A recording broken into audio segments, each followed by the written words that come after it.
All right, good morning. How are you guys doing today? So today you don't really need your ukuleles. I just kind of want to talk a little bit and just kind of explain about a solo arrangements. So before we actually dive into learning a solo arrangement song, I kind of want you to understand what we're doing. And so hopefully today you're just in the mood to listen, take it easy, learn a little bit, and yeah, let's do it.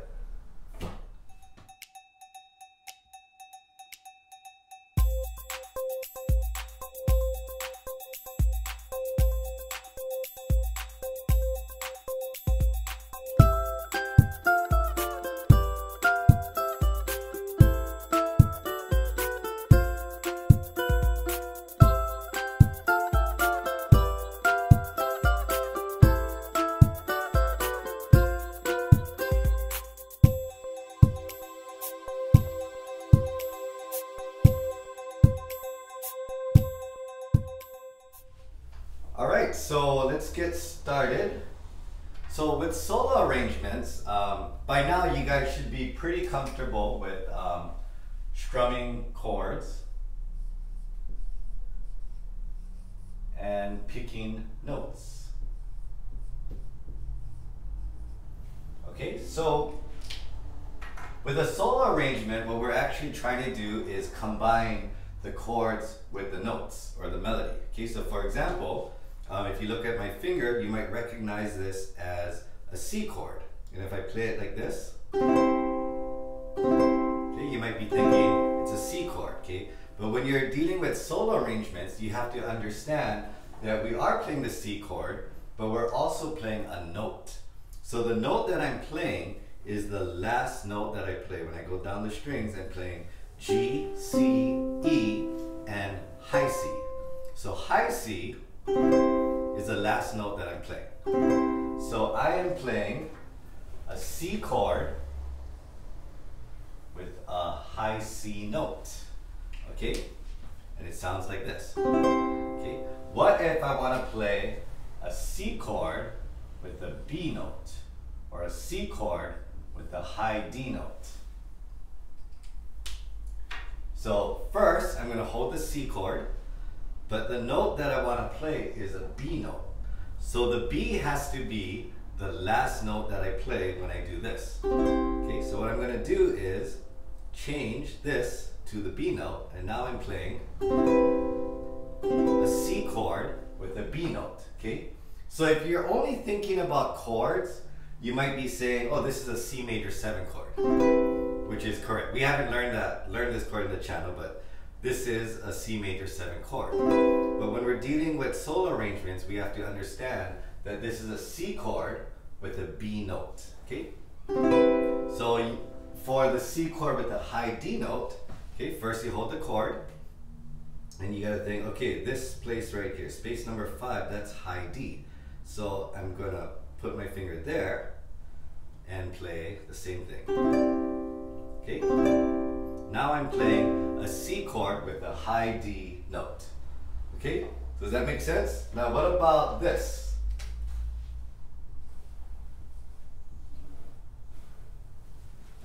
A C chord with an E note. Okay? The E note, we have the open string right here. E. Okay? So what I'm going to do is hold the C chord. Okay, now watch this. If I do this, the last note that I'm playing is a high C. So this is not a C chord with the E note. Okay, so what I have to do, if you pay attention to my right hand, I'm going to stop after the E note. Okay, so I'm not playing all 4 strings, I'm playing 3 strings. Okay, and now I'm playing a C chord, and the last note that I'm playing is the E note. So that's going to make it a C chord with the E note. Okay, so let's try this. C chord, and we'll go E, F, G. Okay, so what we're going to do here is, because the chord is over the E note, so this indicates that the C chord comes in over the E note. So what we're going to do is hold the C chord, play up to the E string, the E note. And then for these, we're just gonna pick F, G. You got that? Okay, now you might be thinking, if we're not going to play the bottom string, do we have to hold it here? Because we're not playing it, right? And the truth is you don't, because you're not going to play the string. But in the beginning, I encourage people to hold the chord just so that they know, right? This is the C chord, and then they're going to go E, F, G. Okay? So, with this in mind, let's take the first line of Falling Slowly.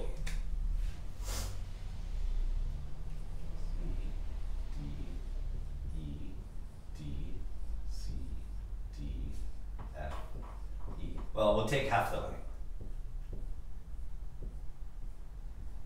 C chord here, F chord here, okay? So, this technique that we're using right here, when we use our thumb and we go down the strings, we call this a chording technique, okay? Chording, just like the word chord, chording, okay? So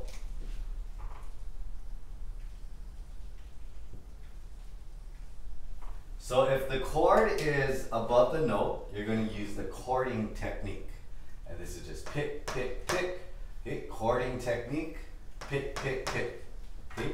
So C chord with the high C, we're going to do that. That's it. Pick the D, pick high E, pick high D. Okay, now F chord, hopefully you guys remember the F chord.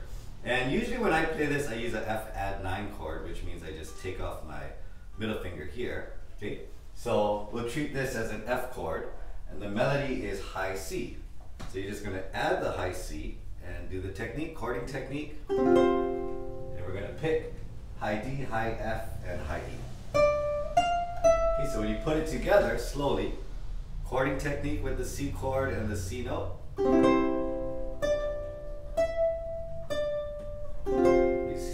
F chord with the C note. Okay, so one more time.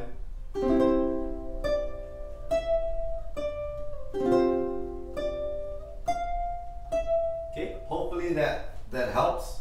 Okay, now here's the thing. If you feel like this is too empty, okay,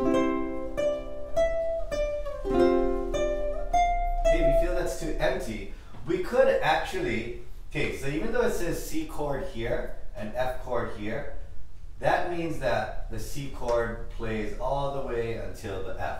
So if I wanted to, I could do it like this: C chord, C chord, C chord, F chord, F chord, F chord. Yeah, and I could play it and chord each one like this.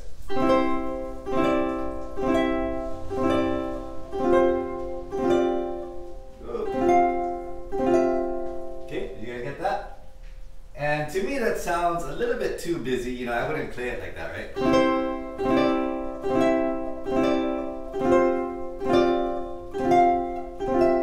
Okay, so I wouldn't do that, but we could try maybe every other one. Maybe something like this. So chord, pick, chord, pick, chord, pick, chord, pick. Okay? So it's up to you, but just to practice, I would say try to do something like this. Okay? So I think most of you, if you try this, you're gonna run into this problem. You're gonna go chord, pick, and oh wait, hold on. Let's go back to this one. Okay, so I think most of you will run into this problem. You're gonna go chord, pick, and then chord, pick. Okay, no problem. Now you're gonna go here, F chord, like this with the C. Okay, chord, pick. Now we have to chord the F note here, and the high F is all the way on space number 8, and this is a really difficult chord to hold. Okay. So this is where understanding chords and knowing where For example, C chord could be here, could be here. I could hold it like this. You know, I could, well, yeah, this could play it way up here. You know, so knowing these different chords, these different ways of playing the C chord, or the F chord, or the A minor chord. Okay, every chord there's always more than one way to play it. So why do we need to know? Like if I know that this is C and this is F, why do I also have to know that this is C and this is F? Okay, and in solo arrangements, it comes in handy because, for example, what I do is I play C chord, and then I'm going to jump to here, to this chord right here. So what is this? And this is what I want you to know. This is just another F chord, okay? So when I play this, I want you to understand that this is an F chord. So C chord, F chord, okay? So I kind of wanted to make sense to you, like, okay, you know, you understand what I'm doing, but you know, it's going to be hard to kind of put everything together quickly. You know, it takes some time, you got to practice, and then you'll start to get a lot more comfortable. I mean, you'll start to get a lot more comfortable putting the chords and the notes together. Sometimes I feel like, although I don't know why, but you know, when I often teach this, it seems like, I don't know if you ever saw that exercise before where basically they tell you to, I think it's like they write all these colors like red, R-E-D, blue, B-L-U-E, green, G-R-E-E-N, black, B-L-A-C-K, and they tell you to read the color, okay? But the thing is, the color, I mean, the word red is actually written in blue, and the word blue is written in green. You know, so it's like your brain wants to say that the color that it's written in, but then your other side is trying to tell you like, no, you want to read the word, not the color.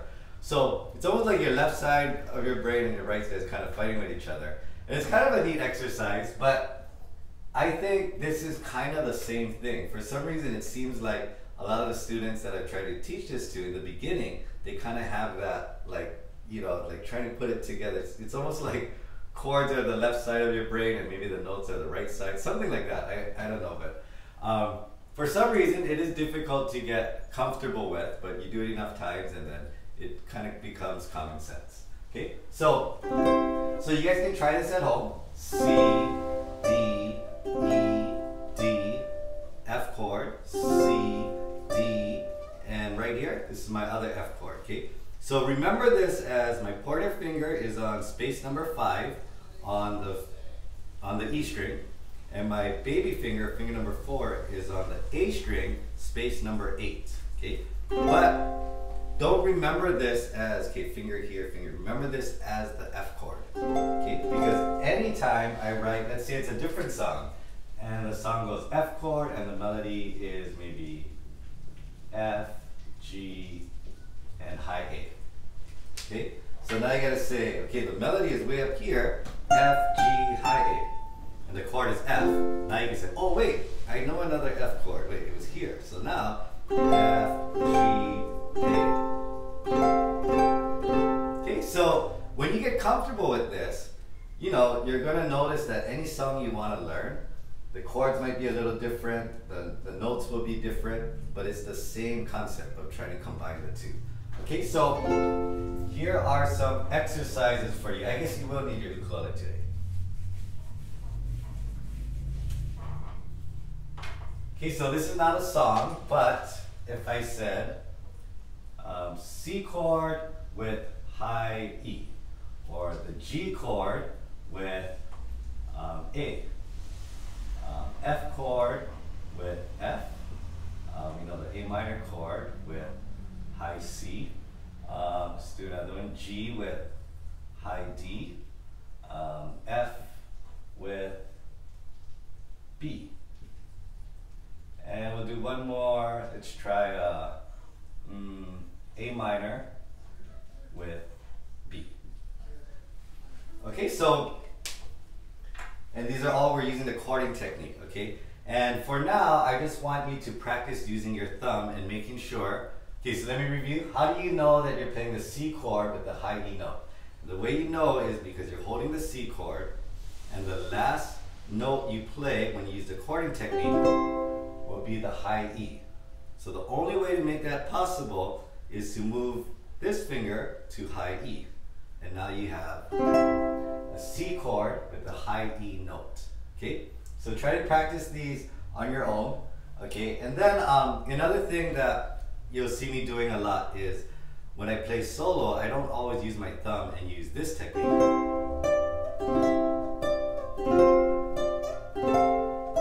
Okay, sometimes you'll see me using my pointer finger and I'm doing this.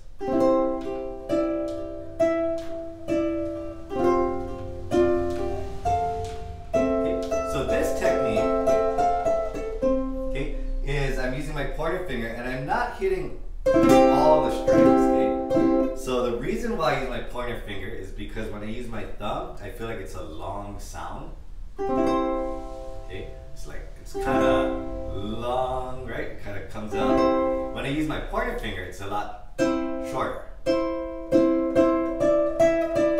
So if I play C, C, D, D, E, with my thumb, it would sound like this. C, C, D, D, E. Okay, so it's kind of a long sound. So when the melody changes quickly, I rather use my pointer finger because it's a shorter sound. But my thumb. Okay, so in Falling Slowly, it's kind of a slow song, so I do use my thumb. And then instead of just picking the notes, I might use my index finger.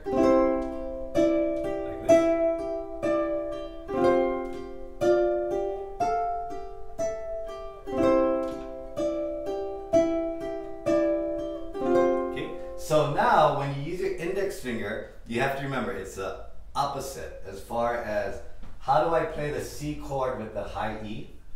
It's same where I hold the C chord and I move to the, make sure I add the high E melody. But when you use your index finger, you start on the melody or the note. Okay, so if you notice, I'm going to start on the high E and go up. If I'm using my thumb, I'm going to go down and make sure the high E is the last note. Okay. So if I'm playing something like this,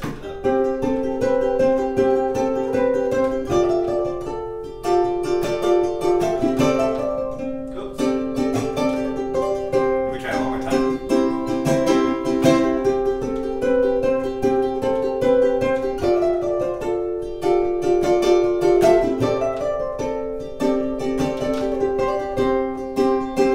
Okay, so real quick, I don't expect you to understand this, but I'm just going to say it quickly.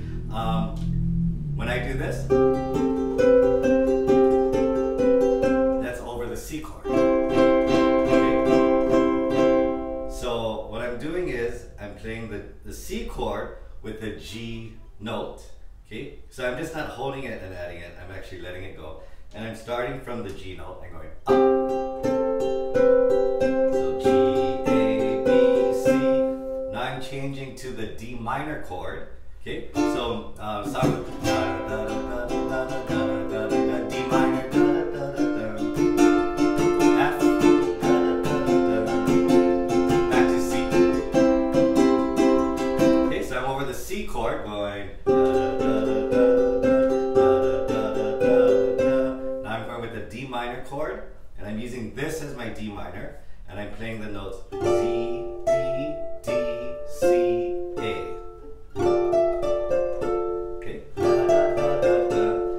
D minor chord, and the melody is D, right? It's the last note I'm playing, D, E, D, C, and A. Okay, and then after I'm changing to here, I'm using this as an F chord now. I'm playing the same melody. Okay, and then back to the C chord. Okay, so you put it together.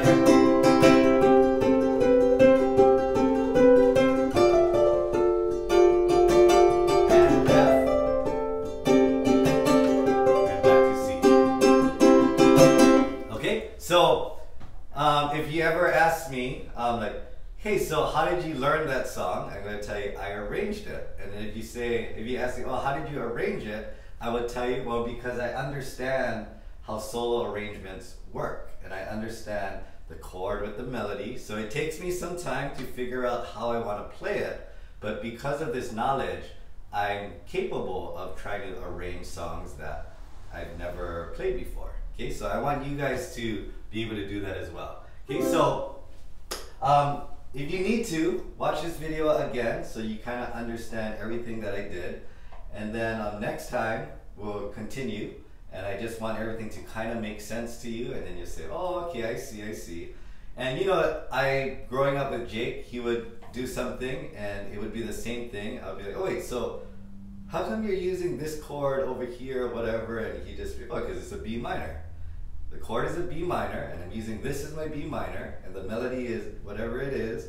And then I'll go, oh, I get it, it makes sense, okay? So I want you to kind of feel the same way too. And then when we play music together, when I try to teach you something, you know, you'll understand it, okay? So good luck with that. I hope you guys have a great day. I might try to upload another video today because I think tomorrow's the Super Bowl. So yeah, I don't know. I might take a day off tomorrow.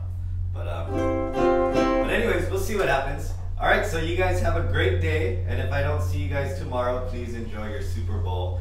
I'm actually, well, this is what I do every year. I, side bet with my friends. I can always find a friend that wants to bet like $20 or $50 or whatever. So I usually let them pick the team. So a friend of mine took Kansas City and we're betting $20. So what I do now is I find another friend and then I bet $20 with him, but then I take the opposite team. So I actually have $20 in Kansas City and $20 in San Francisco. And tomorrow I'm gonna cheer for both teams. It's always more fun that way. All right, you guys have a great day. I'll see you soon.